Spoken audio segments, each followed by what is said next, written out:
The 1995 production of Pride and Prejudice had a huge impact worldwide. Its modern pace and contemporary delivery succeeded in making costume drama accessible to television audiences in a manner few other productions had achieved before. The success of Pride and Prejudice also inspired a new approach to historical dramas, with the traditional stagey productions being left behind in favour of the more pacey, modern interpretations that obviously appealed to today's audiences. This interpretation isn't compromised by the trends of the current day, and consequently, Pride and Prejudice still has a timeless, legitimate and authentic feel to it. To celebrate this unique production, we take a look back at the making of the show, with key members of the cast and crew, and discuss the impact and continuing influence of this remarkable show.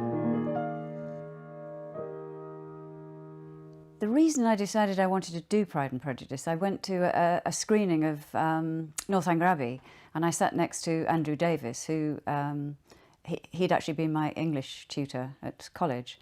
I said, what I really, really am passionate about doing is a production of Pride and Prejudice, but I really want to do it not in a new modern version. I just want to bring out what I really think the book is about, which I never felt had been brought out in the balance that it should have been. And I said to him, which might have been a mistake, I said, of course, it's all about sex and money. And he said, well, it's my favourite book too. So we actually shook hands on it and we said, OK, let's do it. It wasn't quite as easy as that, because it took 9 years from saying that to actually getting it on the screen.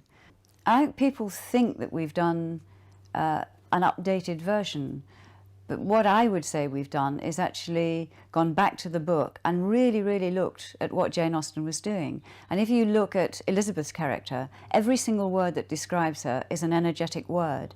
She always dashes into rooms, or runs upstairs, or leaps over stiles, or climbs, or everything about her is full of life and energy. And that's why we did the production the way we did. We wanted to bring out what we thought was truly Jane Austen's characteristics of Elizabeth. Also the adaptation by Andrew Davis, he stuck to Jane Austen's dialogue.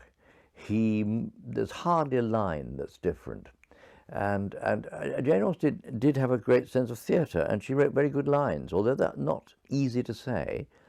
But they did cast a team of people who were able to do it. I suppose right from the start, I thought that Colin Firth would be perfect casting for Darcy. He was doing a show in Ireland, a film, and he'd had to put on a lot of weight and dye his hair blonde and got a moustache. And he'd got this very long, terrible overcoat on, and he did look pretty awful. And the director said to me afterwards, we can't cast him, he looks like an unmade bed. And various other people thought he wasn't right. And then Colin had decided to do it, and then his brother said, but you can't play Darcy, you're not sexy. Or isn't Darcy sexy? He's supposed to be sexy. So Colin did actually temporarily pull out, and had to put all the pressure I could on him to do it.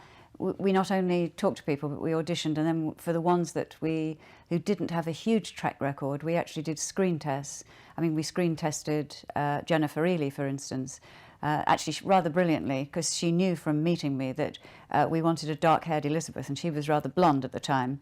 And I didn't realise this, but she dyed her eyebrows the night before dark, so that when we put the dark wig on her for the screen test, we all said, gosh, that works really well. She looks as if she's a natural brunette. I first got the job in May, I think, and we didn't start filming till June.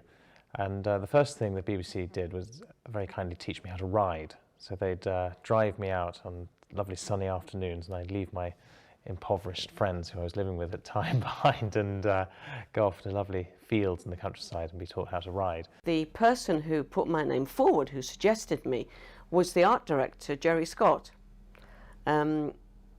And what happened after that, I don't know. Obviously everybody agreed, but I think she suddenly went, how about Alison Steadman to play Mrs. Bennet? And there we are. So thank you, Jerry. Brilliant. One of my preoccupations, actually, because I am a sort of worrier beforehand, was that I was too old. I mean, I hate to say, I was nearly 40 when I played it, so I actually had my 40th birthday. And I was thinking I'm too old because Mr. Collins has really just left you know, one of the universities, and he's probably only 23 or 24. To get the role of Mary Bennet, I had one audition. I read the book twice the day before. I literally kind of sat there for sort of about 8 hours and read the novel twice, underlined everything that was mentioned about Mary, every possible bit she was in, and went along and read, and very, very luckily was offered the job very quickly after that. The actor who was slated to play Wickham, who I don't know if I can name, was was given the, well, I think probably had withdrawn for probably had been offered some huge feature film or something, I don't know. And suddenly the part of Mr. Wickham became available, and so I'd sort of suddenly got the leading baddie, which is of course a fantastic part to play. Around about the time that I knew I was going to play Mr. Bennet, I was lucky enough to meet a writer called Park Honan, American biographer, wrote a very good biography of Jane Austen, and when he was researching it, he said to me, I met an old lady, and this old lady, when she was a little girl, knew an old lady who, when she was a little girl, knew Jane Austen. Now, it may have been 3 generations, I think it must have been, but it came back to him, down these 3 generations, that the person in all of her books who was most like Jane Austen in character, in personality, was not any of her heroines, it was Mr. Bennet. I was very surprised to hear this. And he said, well, if you think about it, what does Mr. Bennet do? He's there at the events, he participates, he enjoys the parties, he enjoys the balls, but he doesn't join in too much. He's there, observing. And that's what Jane Austen did. When we decided that we wanted Carl Davis to do the music, all the heating had gone off at the BBC and it was absolutely freezing. Everybody was in overcoats and shivering. And he came into the office and we were so cold. I thought, I can't actually talk to him here. So we said, let's go to the canteen, which was the only place that had heating on. So we went to the canteen, which was quite full of people trying to have their meetings in the canteen, all with coats and mufflers on. And we sat down with Carl, who's completely unself-conscious when it comes to music. And he said, we were talking about various bits and what we might use. And he said, well, I've got this idea. And he said, when Mary has to sing this song very, very badly, he said, I thought we'd do this wonderful Handel piece. Very, very high it is. At which point he then burst into song very loudly, falsetto.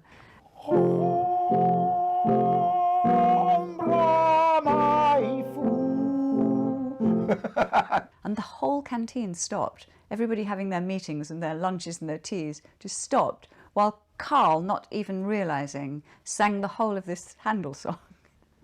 I thought, yes, we really have to have Carl. Pride and Prejudice is set in the first decade of the 19th century, and if we think about it, what was the musical life like? There was no radio, no television, no CDs.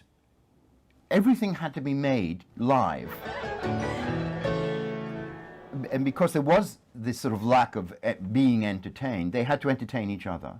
And so in a family of girls, people would have learned different skills. You know, they would play instruments, they would learn to sing, they might recite, they may do all sorts of things. They certainly danced a lot.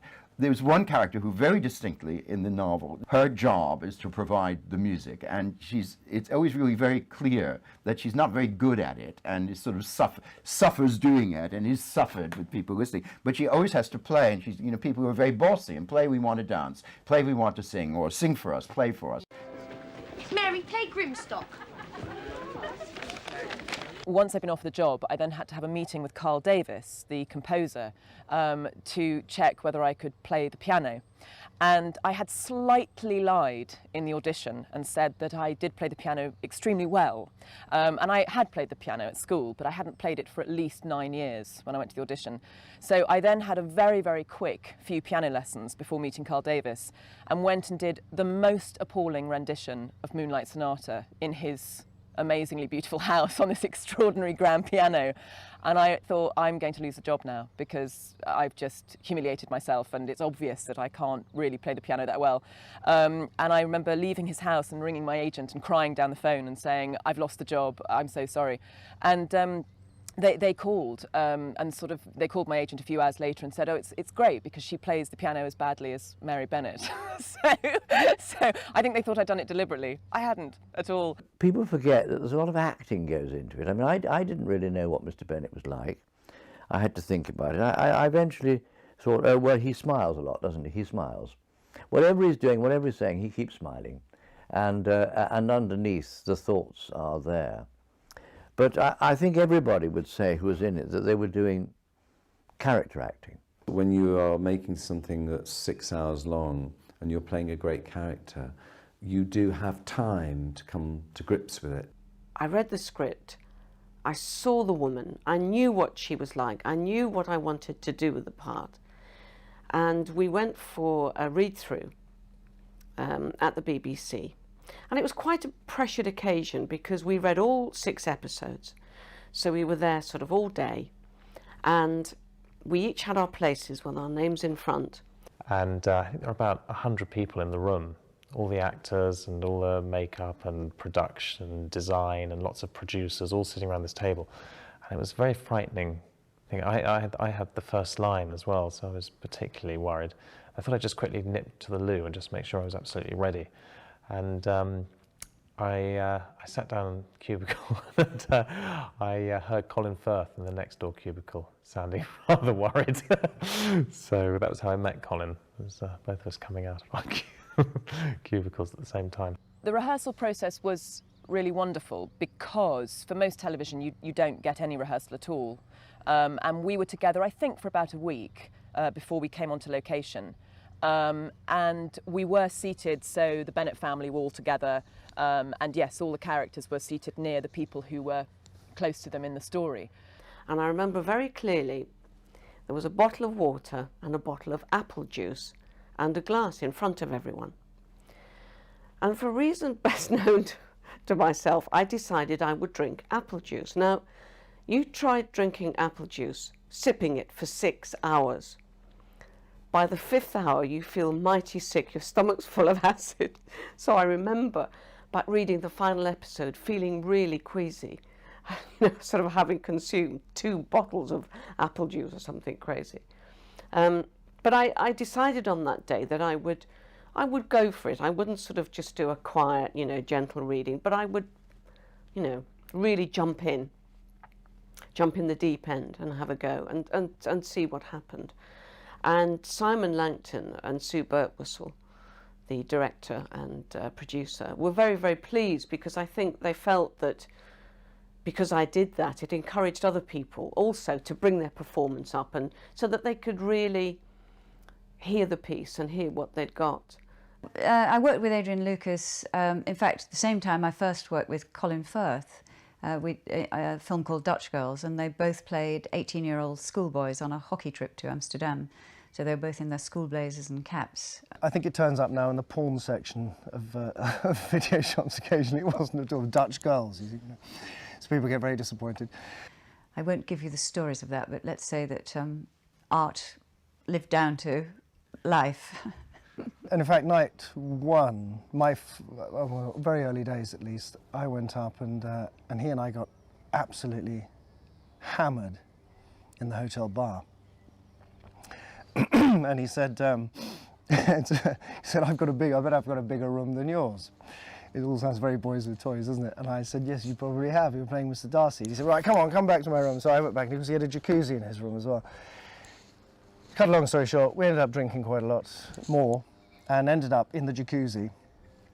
And Joanna David came in and took one look at us and was shrieking with laughter and said, I've got to get a camera and get shots of this. So we were there like, over here. And the next day, Simon Langton came in and went, oh God, what have I done? Casting you two together. We stayed in the Old Bailey Malmesbury, it's beautiful hotel stroke pub. And I know it's terribly embarrassing now, but Adrian Lukis and I both play the guitar, he much better than I, and I think he'd taken his or I'd taken mine or something, or maybe we both had them. And one night after a sort of extended meal in the dining room there, we were sort of playing something, James Taylor or, down in the dining room. And we got a member of the staff came in and said Lucy Briers had asked, she was in bed trying to get some rest for filming early the next day and will be stopped. It was totally scrambled, the shoot dates, in terms of the story. So we filmed a lot of the stuff that comes right at the end of the story. We filmed right at the beginning, and even though I don't appear for, I think, hardly at all as Mr. Bingley in episodes 4 and 5, I was filmed regularly over the whole 4-month period that we shot it. I think the shoot was about 22 weeks with for most of us a hiatus in the middle when they went off to do Pemberley. The first week we mainly filmed with Jennifer and Colin, Darcy and Elizabeth, and Mr. Collins and his wife and Lady Catherine de Bourgh. So we were filming at Huntsford, as it were. And we actually had to do some of the most difficult scenes early on. So we actually had to do the proposal scene where Lizzie turns him down 2 days into shooting, which is not ideal. And it was very scary because I thought we'll either pull this off or not, and if we don't pull it off, we're sunk because we have to build towards this over 20 weeks of shooting, but we can't. This meant that when we came to the early scenes, we already knew each other very well. Right, we'd relaxed, and so the early scenes, which are much more humorous and light-hearted, and we were able to play together more easily because we got to know each other by that time. So that's why there's a great sense of ease in those early scenes. When we come rushing back to church and I throw the coals on the fire and Mrs. Bennet's raging at me, and I turn round and blandly, comment on what she's saying and tease her over Mr. Bingley. All those scenes were done late on, so we'd already got a sort of ease with each other by that time. I remember the early scenes that I shot were actually when Mr. Collins was already married, so you don't do it in sequence, obviously, and we went up to a lovely sort of rectory in Tay in Leicestershire to shoot that. In fact, it was quite near the house, that Belton House, that was used for Lady Catherine de Bourgh. So there you are, jumping into the story, sort of waist deep. The first scene was a scene when Elizabeth, I think, was refusing to meet Mr. Collins or to have tea with Mr. Collins or something like that. And Mrs. Bennet is in a state about it, and she rushes to Mr. Bennet, knocks on his study door, and she says, "Mr. Bennet, please, will you talk to your daughter? Tell her this is most important that she entertain, this is, a matter of life and death, and she's really in a, hysterical sort of state." And that was my first scene. The first day, I think I slept about 2 hours, actually, the night before. Colin was down in the bar, very relaxed. I remember thinking, disturbingly relaxed with the other actors, which is of course how you should be. And I went to bed and I think sort of woke up every hour on the dot. I think I was probably being picked up at 6. I think I had about 2 hours sleep. And all I had to do was go in, and I think it was the scene where I go in and say that he wanted a cheque from Mr. Darcy. And Darcy writes him a cheque and he says, "I'm much obliged to you," or something, and walks out the room. That's all it was, but I'd got myself in a lather of, and I think it looked fine. But I do remember that being a particularly gripe-inducing moment. I remember arriving here at Luckington Court and being absolutely petrified. I think the unit had been filming for about 10 days, so there was already a sense of camaraderie. And when you first walk into that as the new girl, it's very frightening. And I was just so terrified that I would do something wrong or make a mistake, or So I think I spent that entire first scene, which was in the hallway of Luckington Court, with I think Susanna Harker and Polly Maberley. I think I must have looked like a rabbit in headlights, to be honest. So I don't know. I hope that's not why they cut it. Susanna Harker, who played Jane Bennet, was much more experienced than me, done a lot more than me. I think when she first saw who was playing Mr. Bingley, she was a little bit shocked that this unknown actor was going to be the love of her life. The makeup designer researched the period very well, and at the time they They did wear some makeup occasionally, but that was usually when they were going out to a ball or a big occasion, and that would usually be just a little rouge and maybe something on the lips. But generally, the women were very much, natural. They let their natural beauty shine through. Aye, they have arms and legs enough between them. She is tolerable, I suppose. But she's not handsome enough to tempt me. And when Mrs. Bennet went to a ball, say Netherfield Hall, she would then get the rouge out and probably, put too much on then. But I couldn't wear any mascara. That was quite tough. The makeup department gave me absolutely no makeup whatsoever. I used to go into the makeup van every morning and just sort of sit there while the rest of my sisters were beautified around me, and I just was made to have greasy hair, and a sort of whiff of powder was sort of thrown across my face, and then I was thrown out.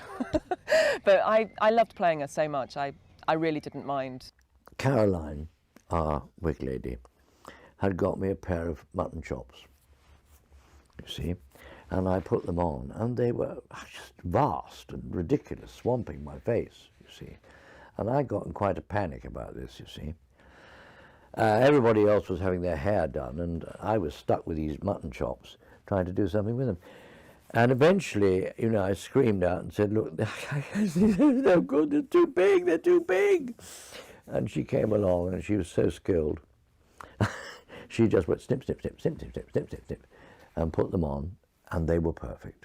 It's not half the battle, but it certainly helps that makeup and wardrobe will put you through the various things at 6:30, 7 in the morning. So in Wickham's case, sideburns, hair teased into place, and then into these fantastically expensive costumes that were, I think, handmade in Italy. And it does give you a kind of, the boots and the tight breeches. It's quite nice, it's fun. And that does go halfway to creating, you can't slouch in those costumes, for instance, you can't. And you've got to wear them with a certain amount of dignity, because otherwise you look crap, The director, Simon Langton, at one point I walked onto set in a particular dress, which was a sort of red tartan type pattern. And he just looked at me and he said, "You look like a Formica table." And I went, "Oh, I quite like this dress." And so that dress was then known as the Formica dress. I loved my costumes. Again, they were very plain. They were the plainest of all the Bennet girls, but they were so right for the character that it just enabled me as the actor to feel that I was Mary Bennet. Well, we were filming, I remember, in the hall of the Bennet's house, and it was wonderful because we had these huge fires burning, and there was an enormous fireplace, I remember, and every room in the house had these enormous fires. Well, of course, fires have to be controlled, so there's a guy comes along and his job is to do all the fires, and they're all sort of gassed so that we can cut a scene and the heat can be taken down and the flames can come up again. And so we were filming all day with this chap, and I was chatting to him various times, and that evening we had a wonderful party, and it was outside and there were drinks and things, and we played boule, and there were various boule courts or whatever you call them, and we were put into teams, and I was partnered with this guy that had been working on the fires all day. So we started to play, and I got very involved in this, and we had a fun evening, and that was that. So next morning I'm back as Mrs. Bennet again and on the set. And this chap comes in to do the fires, and then I said, "Oh, hi." I said, "It was a good party last night, wasn't it?" And he said, "Yeah, it was really nice." And I said, "Yeah." I said, the ball was good fun, wasn't it?" He said, "Well, it was, but I got stuck with this woman, and she took it so seriously. She kept saying, 'Okay, this time we're going to win. This time we're going to win.'" And because it was me, he didn't know that I was the woman because he'd only ever seen me in costume. Oh! And now he's meddling with our dearest girl. And one of the things that I found surprisingly easy, actually, was the dialogue. Andrew Davis wrote this fantastically speakable adaptation, and it was full of modern vulgarisms. Darcy was described several times as looking as though someone had farted. The thing about Jane Austen is she writes extremely well, and as anyone will tell you, if dialogue is well written, it's easy to say because it's true and it means something and it's right for that character. Problems actors face normally is having to deal with woeful dialogue and trying to make it sound believable. This was not hard to make sound believable. Should I say that? Perhaps my performance was appallingly badly structured and untrue, but I hope not. There's always a problem in a show like Pride and Prejudice of how much you play it down and naturalise it. Yeah, I mean, the part is there on the page, really, and all you have to do as the actor is to serve the dialogue that's been written for you. However, a lot of the actors found it very, very difficult to learn. Some of them, Alison, for instance, and Julia Sawala and Jennifer Ely, all said that they found it sometimes that it was more difficult than learning Shakespeare, which puzzled me. But then I realised when you actually look at Jane Austen's dialogue, she does it so, I mean, trying not to be too technical about it, she puts the power of the sentence at the end of the sentence. So you work your way through a clause or two and finish with the powerful verb usually at the end, which gives it this life and kick about it. Your mother will never see you again if you do not marry Mr. Collins. And I will never see you again if you do. Oh, Mr. Bennet! At first, the first couple of weeks, I found the language quite difficult, the phrasing, and also because when we were filming, we had to be exact. If the script was actually quoting Jane Austen, absolutely, if it was reported from the book, we couldn't be wrong with a the or an a or a but. It had to be. And some scenes were very, very difficult. And Mrs. Bennet is one of those women that she does rabbit on. You know, she uses 10 sentences when she could use one.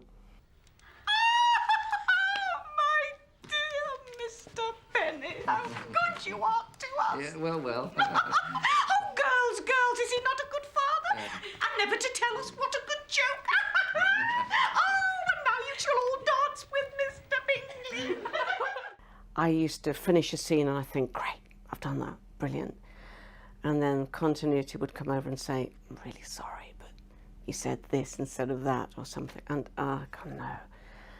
And Simon Langton, our lovely director, would say, I'm really sorry, Alison, but we'll have to go again. And right, okay. But they were that keen on everything being 100% accurate. Our life holds few distinctions, Mrs. Bennet, but I think we may safely boast that here sit two of the silliest girls in the country. Jane Austen's dialogue is quite hard in terms of the grammar that she uses is often almost topsy-turvy in comparison to how we speak.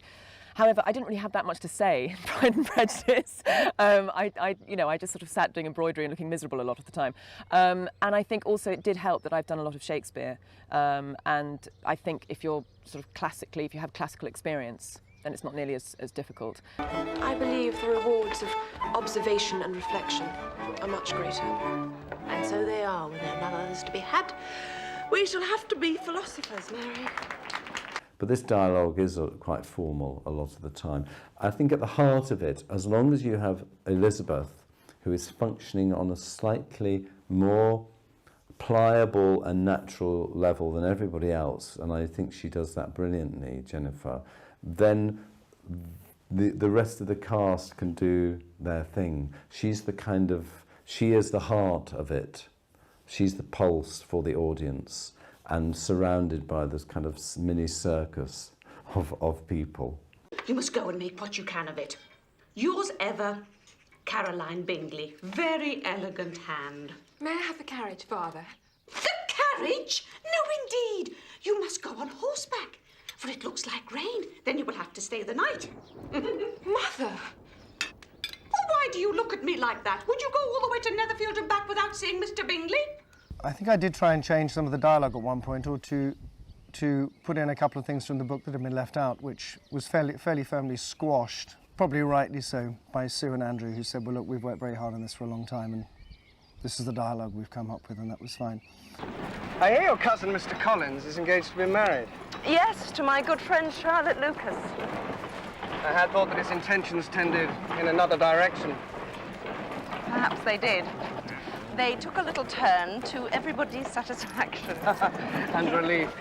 I was always in awe of Alison Steadman and Ben Whitrow during the breakfast scenes, because they just seemed to so easily do the Jane Austen dialogue.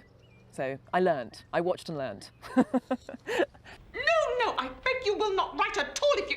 Oh, you take delight in vexing me. It's a shame that that word, vex, now we don't really use it very often, but if someone's vexed, it means that they're very cross, and I think the word sounds as though someone's cross, to be vexed, you know, or to vex someone, to make them angry. It's such a wonderful word. One of the most important things about Pride and Prejudice is that it is a book about sex and money, but you tell a lot of that story through the class of the people, and it was very, very carefully graded, and so part of our job is to make that very clear. If you actually, when you're watching it, look at the Bennet's house on television, you think, well, that's a very nice house, I wouldn't mind having that, that's a very grand house.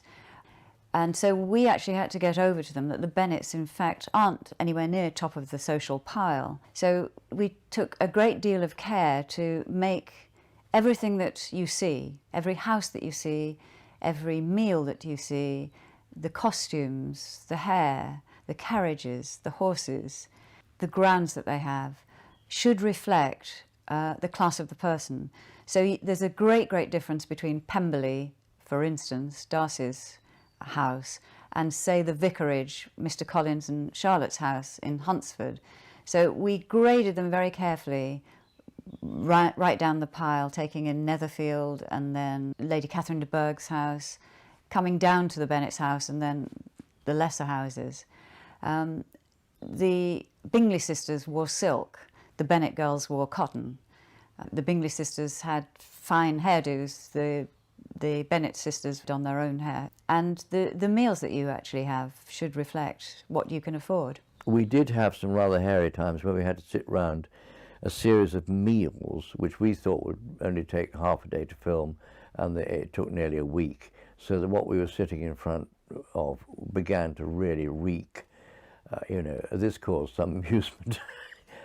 The pork chop I kept being given and having to hack through in a breakfast scene and being rearranged because they ate such huge quantities as well.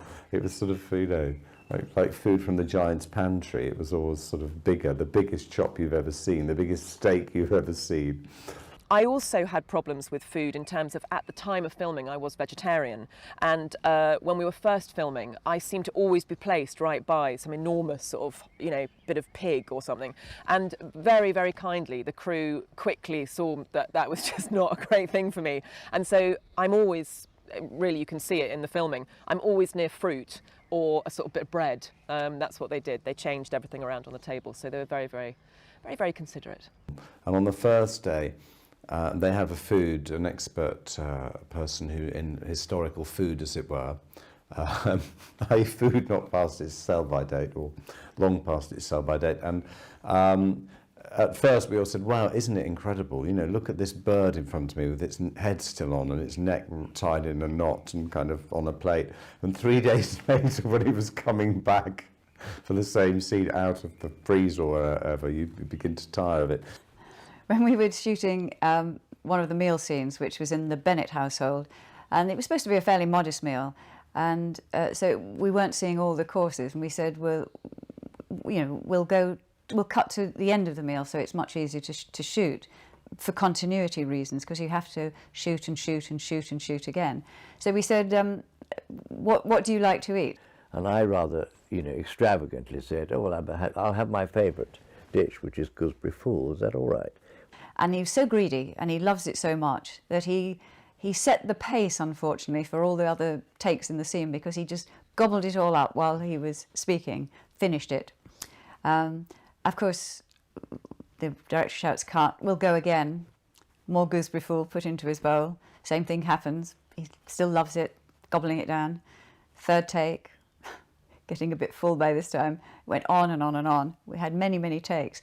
And then, of course, that was the master shot. And then they said, right, we're going for your close-up, Ben. Well, we went on filming this for something like 2.5 days. So He had to eat, I don't know, more than a dozen bowls of gooseberry fool, looking as if it was his favourite thing. And, you know, Alison rather cannily was picking at a grape at the other end of the table, and I was having to put all this gooseberry fool in my mouth, hour after hour after hour. He was very, very jealous. He thought she'd chosen wisely. And actually, I haven't eaten gooseberry fool for a while. And I should think he never, ever wants to see it again. I've always had an aversion to gooseberry fool, so I'm not surprised to hear that. Well, he'd have to send those gooseberry fools over to my house then, because I love them. I've got back to it now. I've got some in the fridge at the moment, actually.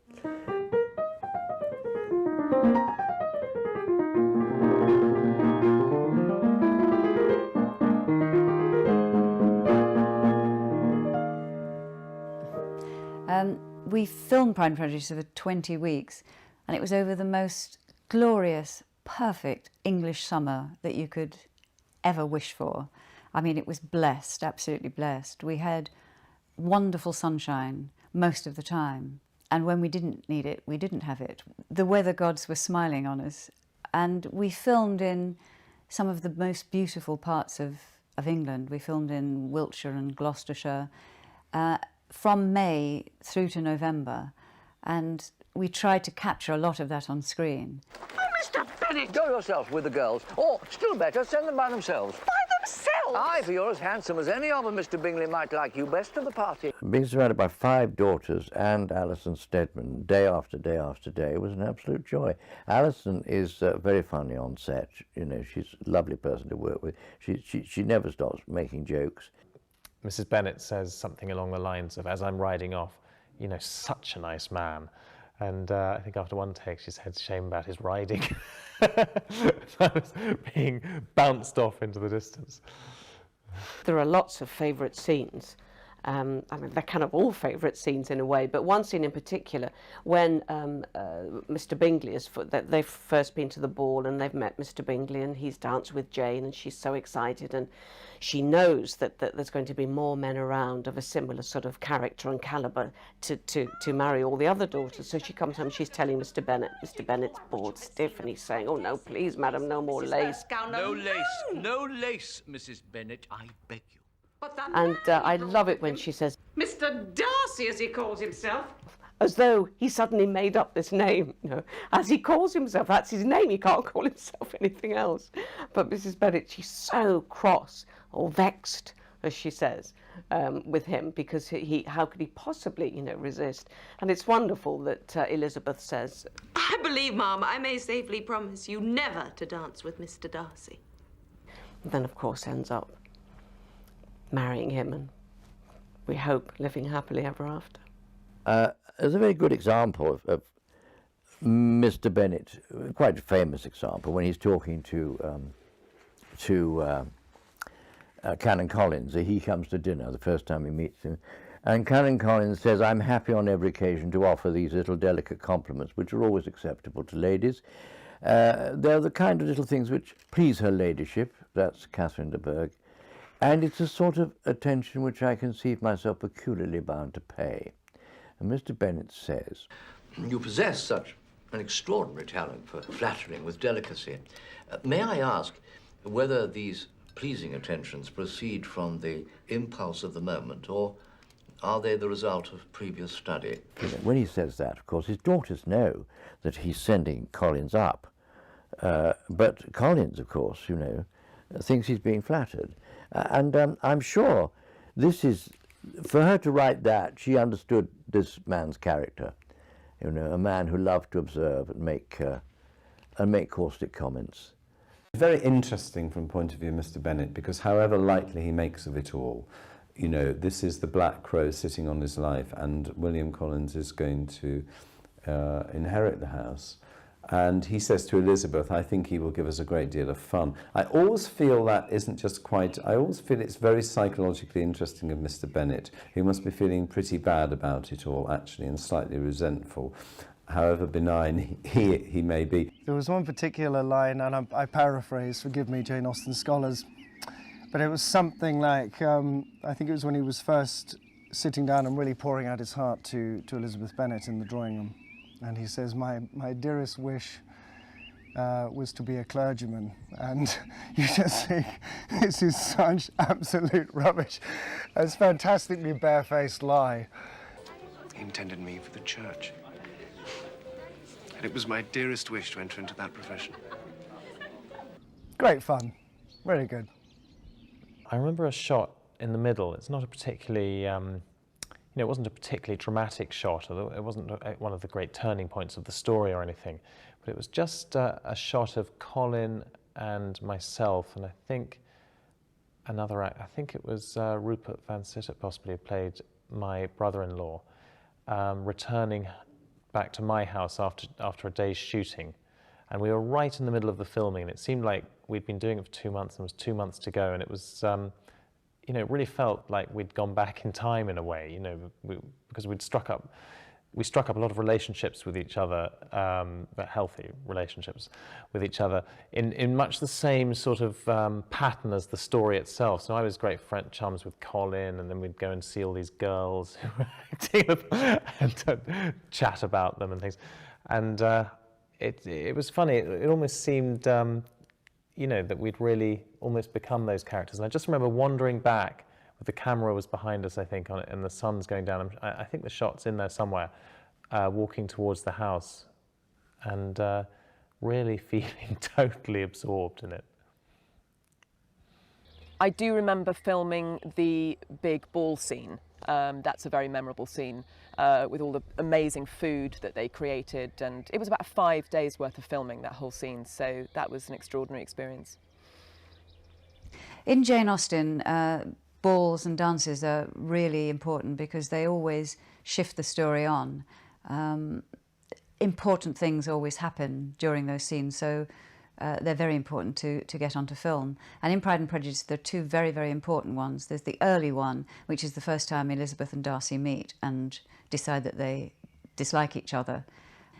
And that is supposed to be a sort of local hop more than a grand ball. It's just in the local town, and everybody thinks he's too grand to enjoy himself there.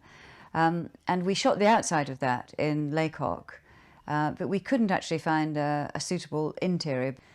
And so, having searched around and we couldn't find it, we decided to shoot that at Ealing Studios. A lot of manuals exist of music and steps for dances, and so all those dances that people did either in their room or at these various balls were actually taken from these dance manuals, and the choreography was developed from these instructions. So that was quite interesting, actually looking for all that and choosing out of a mass of stuff. They're also very difficult to shoot because you have many more cast than usual. Everybody's dressed up more than usual, all their hair's dressed up more than usual, so you have a lot more makeup people, costume people, props. There's always food and drink involved, so you get a lot more technical people. You usually have more than one camera shooting. You sometimes have Steadicam moving in and out of the dancers. So they're always enormous shooting days. So they're obviously much easier to control if you do them in a studio, which is purpose-built to film in. Having said that, we then chose to do the Netherfield ball on location. In fact, we shot it in 2 locations because there's a pre-ball scene where everybody's arriving, which we shot at our location for Netherfield Hall. And then people go through into the dance. And then there's a supper scene later where they come out of the dance into the supper scene. Now, that bit in the ballroom was shot 3 weeks later and 100 miles away. So you actually see people walk from one room into another and cut 3 weeks and to a completely different location. And we needed something that looked very, very grand for the ballroom. And that would have been a very expensive thing to build. So we decided to shoot it. It was shot at Brocket Hall, actually. And that took a week to shoot that scene, the dance scene, because there are many, many dances, a lot happens at it. It was the hottest week of the year.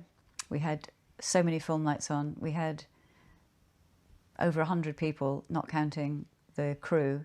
We had musicians. It was hell. Well, there is a scene where the daughter Mary, who of course is the you know, the plain girl, the one that they think they're going to have most trouble marrying off. She doesn't do anything with herself. She dresses in a rather sort of drab way. But one thing she can do is play the piano very badly. I was playing the piano, but what I'd done is I'd learnt all the pieces on a keyboard at home, and then I mimed to playback. What you hear is me playing. I very, very much wanted it to look that she, you know, as if she really was playing, because I don't like it when I see actors sort of generally being in the right place in a keyboard, because it just, you sort of go, oh, they're not playing. So, and because it was such a huge part of her and her character that she spent a lot of time every day practicing the piano, I felt that it was very important to make sure that I was always absolutely in the right place. There's so much going on in that scene. There's Callan Collins, who's trying to ingratiate himself to Darcy. There's the two girls are trying to prevent Mary getting to the piano. And then when she does get there and she starts singing in this terrible warbling voice, we're all sitting around pretending that it's lovely.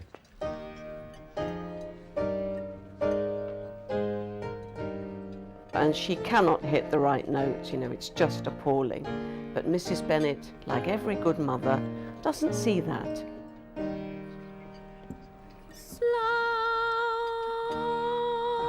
I mean, she might as well be a concert pianist as far as Mrs. Bennet's concerned. You know, you don't see the faults, dear, you only see the good things. And poor Mr. Bennet, long-suffering Mr. Bennet. And I remember I did one thing which I never thought would be caught on the film. She did a sort of full stop, and I went like this to clap my hands, as if to say, thank God it's over. But in fact, she went on, so I just went like that, and I thought, well, they won't get that on the film. But Simon Langton got it, and there were the lovely things, and then the dog howling outside. I know, that was rather unfair. That I didn't know they were going to do that. I just thought it was a hilarious scene from start to finish. You do extremely well, child. You've delighted us long enough. Let the other young ladies have time to exhibit.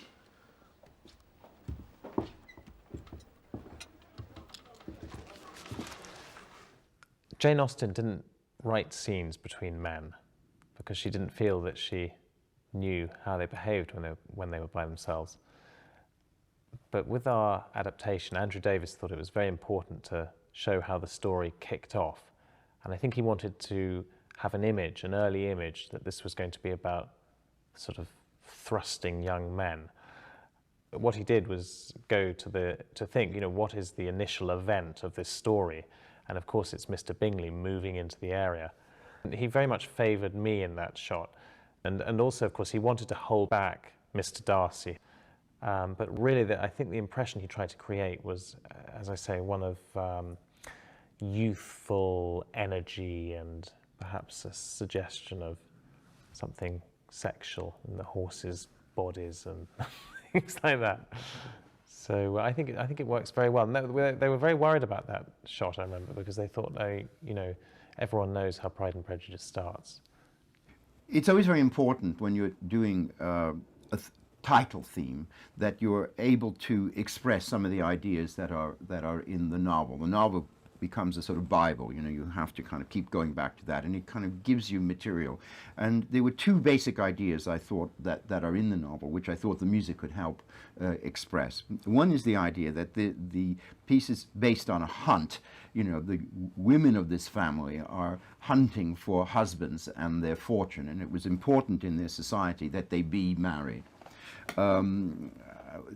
So one had to find some motif which would be part of that, and I thought really quite basically and graphically I could do a kind of 18th century hunting call, like a whoop, whoop, whoop, you know, something of these sort of baying dogs and people going, except it was going to be the women hunting their husband, and it was going to be in this sort of aggressive running, and that expressed one idea about society. But then there was another side and another theme that had to be brought in, which is somehow more related to the central character, which is Elizabeth Bennet. And in her hands, the novel becomes a dialogue between the mind rationally sort of saying, this is what we need, we've got to get married, and it sort of almost doesn't matter to whom, provided they have the necessary qualifications, and her feeling that one should be married for love, and that her heart and the affairs of her heart are what mattered. And so for that, I had to then find a second theme, which would be this one.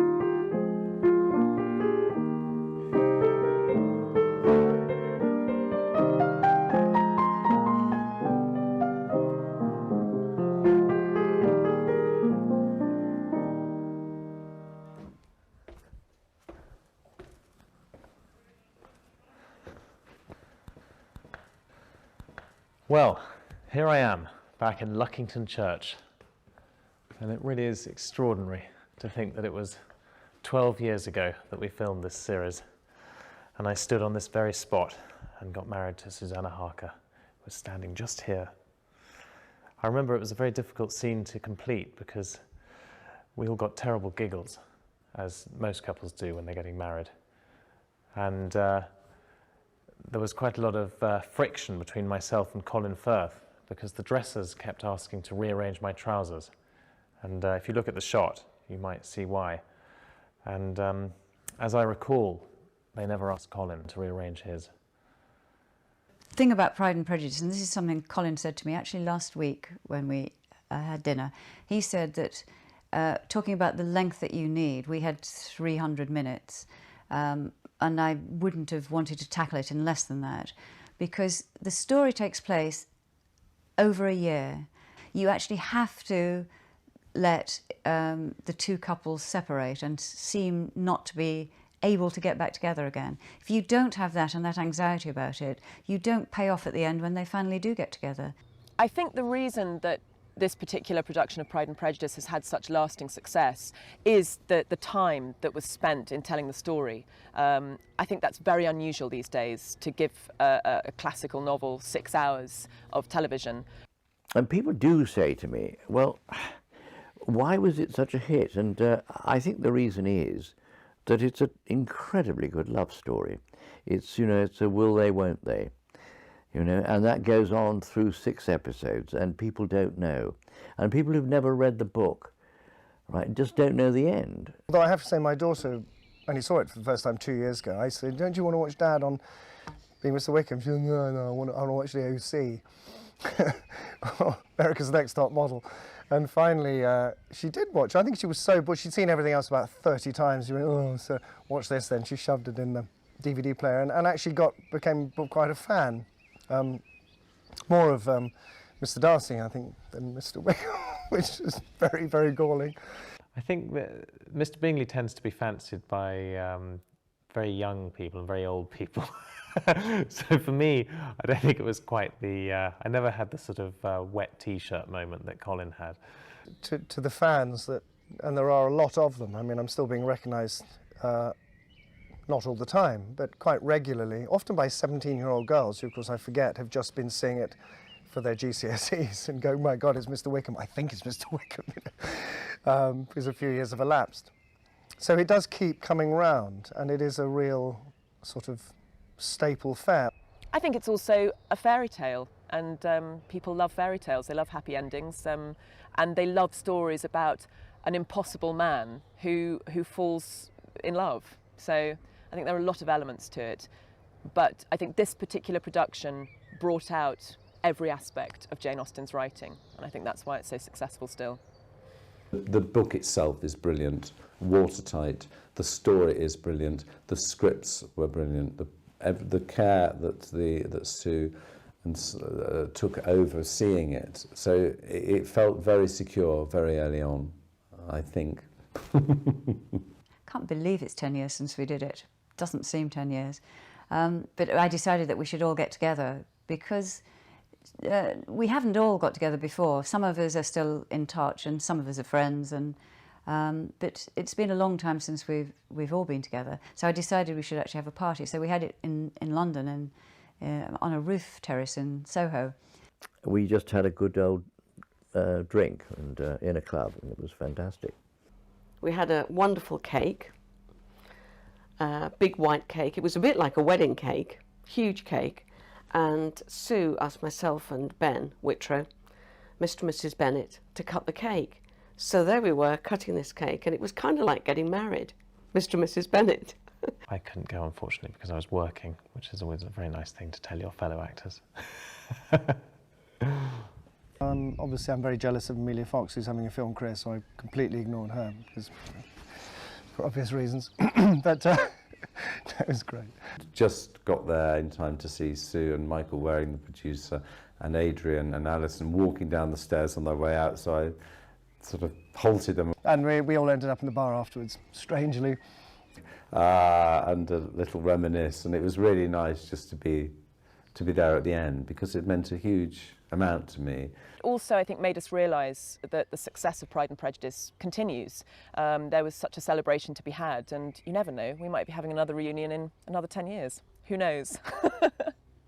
One of the nice things about looking back on it after 10 years, particularly when it took 9 years to get it onto the screen, is just having something that, not only in this country, but all over the world, people seem to have enjoyed so much. It's just fantastic. When it was first shown, the first few weeks, we had literally hundreds and hundreds of letters. I actually had to take 2 weeks doing nothing else but writing back to people, because I wanted to write back to everybody who wrote. But sackloads came in. I don't mean necessarily just for me, I meant for the whole production and for the cast, and I know that Colin and Jennifer and other people got sackloads too. It just built and built and built, really.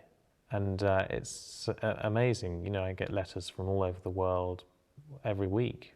And it's, you know, it's years ago now. And I mean, we never thought it would be like that. But I think it's such a human story that it seems to touch people everywhere. I don't think anybody could see that it would have such an enduring life. I think that is one of the remarkable things about it. Not only did it have a successful broadcast, it seems to have gone on, and one meets people who watch it every week on DVD or video. The video sales were sold out in the first 3 months, the first run. It just seemed that was surprising. We knew it was good, but we didn't know it was going to be quite the success that it was. And continues to be. I mean, 10 years after, people are still coming up to me and saying, oh, we watch it once a fortnight. I can hardly believe it.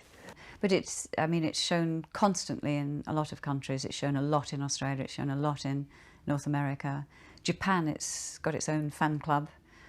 I was never in doubt that it was going to be popular, but the degree of popularity surprised me. But I think the series will survive because it was made with integrity, and I think it was, particularly in some performances, I mean, just delightfully well acted, brilliantly acted. I suppose I'm bound to think, however immodest it seems, that this is my favourite version of it. Inevitably, because given the chance to film one's favourite book and have the choice of whomever one wanted to cast, and the perfect writer to adapt it, and the perfect countryside to make it in with the perfect weather, it was quite literally a dream come true.